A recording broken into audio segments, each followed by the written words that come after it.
ကဲဒါတရေတော့ကြည့်မလို့ပေါ့နော်လက်ခဲပါဦးအထက်မှာဘယ်လိုဖြစ်ပြက်နေလဲဆိုတာကြည့်ကြည့်ပါဦးဟေး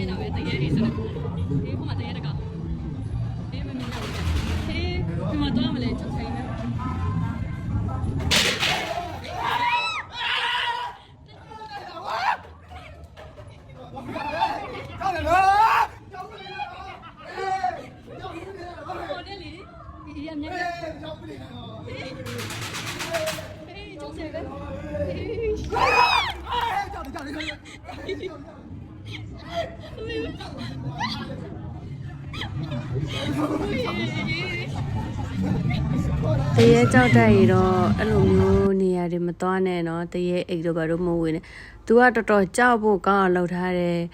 အမှရှေ့တယောက်ဆိုအော်တာထွက်ပြေးတာကွာလိုက်နေရတာတရေတော့ဘာတရေမှမမြင်လိုက်ရအောင်တော့တော့တရေမကြောက်တော့တရေတွေ့ချင်တာပေါ့နော်တရေလဲကြည့်ပြီးရော